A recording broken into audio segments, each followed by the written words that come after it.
Hello बच्चों, आज हम लोग पढ़ेंगे क्लास 7वीं का संयुक्त व्यंजन। देखो बच्चों, संयुक्त माने होता है जोड़। जो शब्द, जो वर्ण जुड़कर बनते हैं उनको कहते हैं संयुक्त वर्ण। जैसे आधा का या क्या, तो आधा वाला का जिसमें हलंत लगता है या का आधा लिखा जाता है क, और या क्या, ये संयुक्त व्यंजन है। जैसे प्य आधा प और या, जैसे न्य आधा न और या, जैसे त्वा आधा ता और व, क और ता आधा का और ता त, म आधा म और ब आधा प और ता त। जैसे सबसे पहले मैंने बताया आधा का और या, उससे बना क्यारी है। उसके बाद हमने प बताया, प और या प्यास प्यार। आधा ना और या से बना न्यारा न्याय। उसके बाद हमने त और या बताया मृत्यु सत्य। उसके बाद हमने का और ता बताया, आधा का और ता भक्त रक्त। इसी तरीके से आधा माँ और बा अम्बा मुंबई। उसी तरीके से हमने आधा ता और पा बताया था त, तो सप्त उससे बना शब्द है सप्त और लुप्त। तो ये एक्सरसाइज दी है पेज नंबर 2 पे। उन्हें शब्द में तुम्हें बताना है। क्वेश्चन है, नीचे दिए गए शब्दों को ध्यानपूर्वक पढ़िए और उनमें संयुक्त व्यंजनों के नीचे रेखा खींचिए। साथ ही यह भी बताइए कि वो दो व्यंजनों का संयोग वहां पर हुआ है या 3 का हुआ है। तो उन्हें में आधा ना और हे पे नीचे रेखा खींचो और लिखो 2। नमस्कार में आधा सा और का के नीचे रेखा खींचेंगे आप और लिखेंगे 2 व्यंजन। उज्ज्वल को कैसे लिखते हैं? उज्ज्वल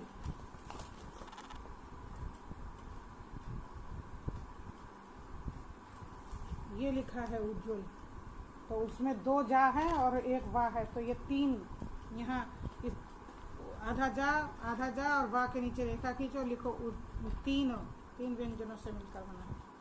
फिर है पुस्तक, आधा सा और ता 2 व्यंजन, उसके आधा सा और ता के नीचे रेखा खींचो और लिखो 2 व्यंजन। फिर ज्योत्सना कैसे लिखा जाता है पता है? देखो हम बताते हैं लिख के।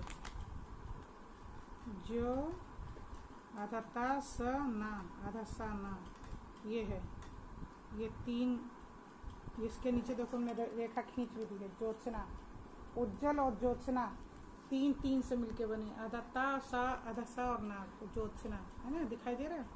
तो ये ज्योत्सना के नीचे, ज्योत्सना में आधा ता सा आधा सा और ना के नीचे रेखा खींचो, ये 3 व्यंजनों से मिलकर बना है संयुक्त व्यंजन।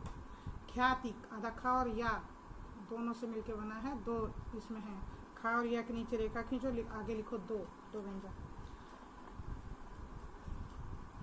तो याद रखिए, फिर से हम एक बार इसे दोहरा लेते हैं। जब 2 या 2 से अधिक व्यंजनों का संयोग होता है तो उसे संयुक्त व्यंजन कहते हैं।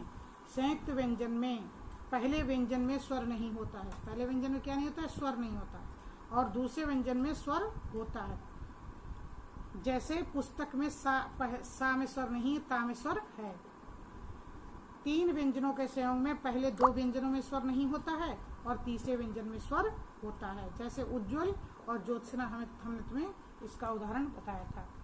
इसके अलावा संयुक्त व्यंजन होते हैं, मुख्य रूप से संयुक्त व्यंजन है छा से क्षत्रिय वालाक्षा, ता से ता और आ में जाके त्रा, ज्ञा और क्षरा, ये भी संयुक्त व्यंजन माने जाते हैं हिंदी में। लेकिन मतलब इसके साथ साथ और भी जो आधा वर्ण संयुक्त व्यंजन के स्वर के बिना जो व्यंजन लिखा जाता है आधा, और उसके साथ जो पूरा लिखा जाता है वो भी संयुक्त व्यंजन कहलाते हैं। और ये भी संयुक्त व्यंजन है, क्षा त्रा ज्ञा और श्रा। जैसे क्षा किससे बना है? ये देखो देखो इसमें दिखेगा ये वाला का और शा से शा बना है। दूसरा ता और रा मिला के त्रा बना है। तीसरा जा और या मिला के ज्ञा बना है। चौथा शा और रा मिला के श्रा मिला है। और उससे बनने वाले शब्द भी यहाँ दिए हुए हैं। देखो यहाँ शब्द भी दिए हुए हैं, शायद तुम्हें दिख रहे होंगे। जैसे कक्षा है सक्षम है, छात्र है, शत्रु है ना। इससे बनने वाले शब्द भी यहाँ दिए गए हैं। अब आगे हमें पढ़ाना है तुम्हें द्वित्व व्यंजन। द्वित्व माने होता है दो। द्वित्व का मतलब होता है दो। एक ही व्यंजन जब दो बार आता है तब उसको कहते हैं द्वित्व। जैसे आधा का और पूरा का अगर एक बार चले आ गया किसी शब्द में तो वो द्वित्व। जैसे पक्का, बच्चा, सच्चा, सब में दो बार आ रहा है। पत्ता, अन्न, अम्मा, सज्जन, इसमें सब द्वित्व हैं। सज्जन में दो बार जाया, एक बार आधा जाए एक बार पूरा जाए, ये द्वित्व है। तो ये हुए द्वित्व। अब है अनुस्वार में अंग का उच्चारण नाक की सहायता से किया जाता है। जो अनुस्वार होता है, जो बिंदु होती किसी भी शब्द के वर्ण के ऊपर, उसमें उसे अनुस्वार कहते हैं। वो केवल नाक की सहायता से उच्चारण होता है।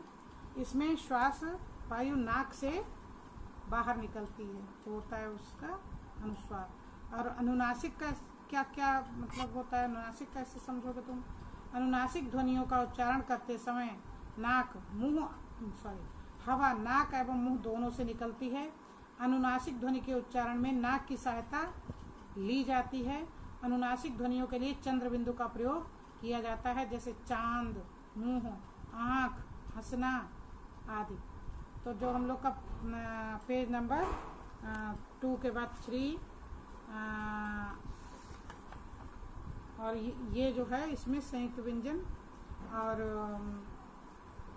द्वित्व और अनुस्वार और अनुनासिक पे बहुत सारा प्रश्न है जो तुम लोगों को हम करवाएंगे और कुछ करवाया भी है।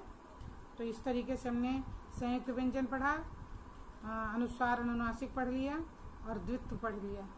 यही तो हुआ। चलो ठीक है, अब यहाँ पे बंद करते हैं।